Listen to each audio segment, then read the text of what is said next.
না, এটাই তো টেস্ট ক্রিকেটের সৌন্দর্য। আমার মনে হয় যে ছোট দল বড় দল বলে আসলে কিছু নাই।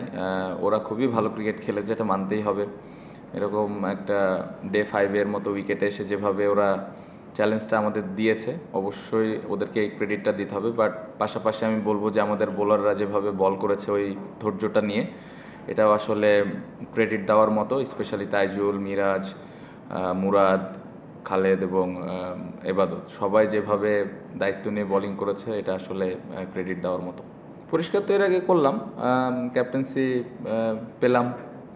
ভাইস ক্যাপ্টেন এর বিষয়টা ক্রিকেট বোর্ড এগেন ডিসিশন নিয়েছে। কথা হয়েছিল টুকটাক।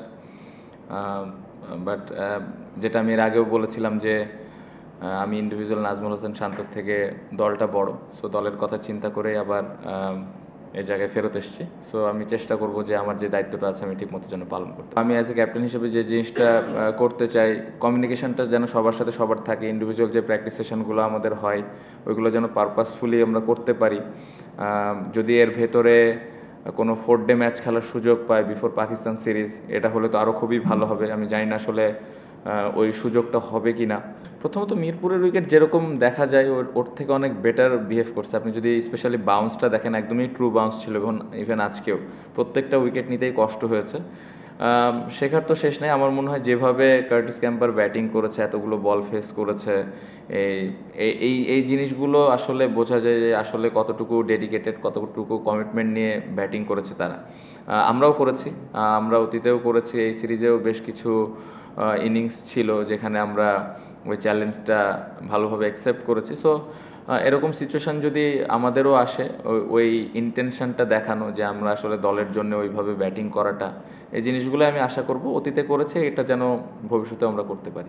এই সিরিজ শুরু হওয়ার আগে আমরা যখন প্ল্যান করি, টিম মিটিং করি, তখন এই বিষয়টা নিয়ে আমরা কথা বলেছি যে আসলে আমরা কতগুলো 100 করতে পারি অ্যাজ এ টিম হিসেবে। ইন্ডিভিজুয়ালি তো করবোই, বা টিম হিসেবে আমাদের প্রত্যেকটা সিরিজে বা প্রত্যেকটা ইনিংসে কতগুলো 100 হচ্ছে, এবং 100টা শুধু 100তেই যেন থেমে না যায়। আপনি যেটা বললেন যে 150, 160, 70, 200 এরকম যেন হয়। সো পজিটিভ দিক হলো 4টে 100 হয়েছে।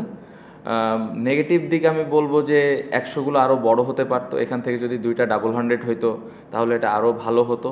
50গুলো যদি 100 হতো তাহলে আরও ভালো হতো। আমাদের সুযোগ ছিল, আমরা করতে পারিনি। সবাই চেষ্টা করেছে, বাট এই জায়গাটাতে হলে অ্যাজ এ ক্যাপ্টেন হিসেবে এটা আরও ভালো লাগতো। মমিনুল ভাই, সাদমান বা মুশি ভাই যখনই ওনারা সুযোগ পায় কম বেশি কিন্তু ম্যাচ খেলেন, এবং আমি আশা করব যে আশেপাশে যারা আরও ইয়াং ক্রিকেটার আছে তারাও যেন ম্যাচ খেলার সুযোগ পেলে ম্যাচটা যেন গিয়ে খেলে।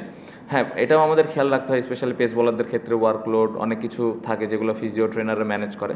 বাট অ্যাজ এ ক্যাপ্টেন হিসেবে আমি সবসময় আশা করি যে সবাই গিয়ে যেন ম্যাচ খেলে, এবং ম্যাচ খেললে ওই হ্যাবিটটা তৈরি হয় আসলে লম্বা সময় ব্যাটিং করা বা লম্বা সময় বল করা। সো আমি আশা করবো যে সবাই ম্যাচগুলো খেলবেন। অনেক বেশি ইন্সপায়ারিং আমার মনে হয় তাইজুল ভাই যেভাবে এত বছর ধরে খেলে আসছে, স্পেশালি তার ওয়ার্ক এথিক নিয়ে কোনো কোশ্চেন মার্ক নাই। Of the field, on the field সবসময় হার্ডওয়ার্ক করে যাচ্ছেন। মজার বিষয় হলো সাইলেন্টলি কাজ করে যায়। খুব বেশি অনেকে হাইলাইট করতে চায় না বা করে না, বা করার সুযোগ হয় না।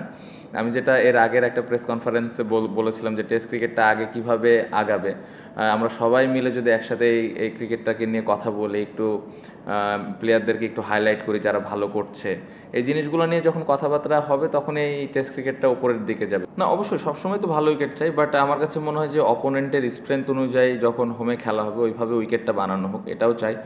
উইকেট প্র্যাকটিসে যেই উইকেটগুলো আমরা পাই সবসময় আশা করি যে ওই উইকেট গেলেও সবসময় যেন ভালো হয়।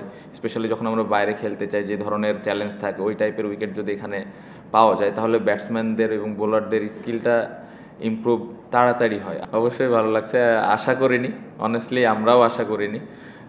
বাট 5 দিন গিয়েছে, কষ্ট করে এই ইনিংসে 10টা উইকেট নেওয়া লাগছে, এটাই আসলে টেস্ট ক্রিকেটের সৌন্দর্য, এবং আমরা সবাই প্রত্যেকটা প্লেয়ার খুব এনজয় করেছি এই টেস্ট ম্যাচটা। আমি অ্যাজ এ ব্যাটসম্যান হিসেবে আমার রান করা এটাই কিন্তু একটা কাজ, এটা আমার টিমের জন্য রান করতেই হবে।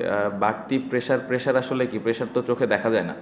আমার মনে হয় যে আমার কাজটা কি ওইটাতে যদি ফোকাস করি, আমার আসলে দল আমার কাছ থেকে অ্যাজ এ ব্যাটসম্যান হিসেবে কী কাজ কী চাচ্ছে ওই জিনিসটাতে যদি এক্স্যাক্টলি আমরা ফোকাস করি, তাহলে আমার মনে হয় যে বাড়তি যে প্রেশারগুলো এগুলো আসবে না। ক্যাপ্টেন বিষয়টা আমি সাইডে রেখে দিই। যদি আমি অ্যাজ এ ব্যাটসম্যান হিসেবে কথা বলি, ক্যাপ্টেন বিষয়টা সাইডে থাক। আপনি যেটা বললেন, অবশ্যই বছর শেষ হয়েছে, ভালোভাবে শেষ হয়েছে, অবশ্যই এটা ভালো লাগার বিষয় অ্যাজ এ ব্যাটসম্যান হিসেবে করতে পেরেছি টিমের জন্য কন্ট্রিবিউট। আমরা অনেস্টলি কখনো এই বিষয়টা নিয়ে আলাপই করি নাই বা ভাবিও নাই যে আমরা 100 টেস্ট খেলতে পারি, বাট যে মোমেন্টে মুশফিক ভাই এটা অ্যাচিভ করে ফেলছে তারপর থেকে কিন্তু দেখা যাচ্ছে সবাই আমরা এই বিষয়টা নিয়ে কথা বলছি যে আমিও খেলতে চাই। মার্কিং না করি, মার্কিংয়ের দিকে না যাই, বাট আগের থেকে ভালো হচ্ছে, but there are lot of areas we can still improve. Specially যদি আপনি উইকেটের কথা বলেন বা প্লেয়ারদের পারফরমেন্সের কথা বলেন, ইন্ডিভিজুয়াল বড় রানের কথা বলেন, এই জায়গাগুলো যদি আমরা রেগুলার বেসিস ইমপ্রুভ করতে পারি তাহলে দেখতে ভালো লাগবে। মুশফিক ভাইয়ের সেলিব্রেশন তো ভেতরে বাইরে একই রকম, সবার সামনে এখন ওপেন। আমরা এনজয় করেছি, পুরা ম্যাচটা খুবই এনজয় করেছে। মুশফিক ভাই অনেক এনজয় করেছে, ভালো সময় গেছে, অনেকে মজা করছিল ভাই। আমি শুনছিলাম ড্রেসিং রুমে একটা পেস বোলার বলছিল যে আমিও 100 টেস্ট খেলতে চাই। তো নর্মালি একটা পেস বোলারের পক্ষে 100 টেস্ট খেলা আমাদের মতো দেশে এটা আসলে মুখ দিয়ে বলাটা অনেক সাহসের ব্যাপার। তো বলতেছিল, তো এরকমও শুনলাম যে 100 টেস্ট খেলার পরে চিন্তা করে 100 উইকেট যেন আমরা নিতে পারি সেই চিন্তা করি অ্যাজ এ পেস বোলার হিসেবে। সো এরকম খুনসুটি তো হয়েছে, বাট ভালো সময় গিয়েছে। না, মিরাজ তো অফ ফর্মে নাই ভাই, মানে এই কোশ্চেনের কোনো যুক্তিকতা আমি তো দেখলাম না। মিরাজ ফর্মে আছে, আমার বেস্ট প্লেয়ার টিমের, সত্যি কথা।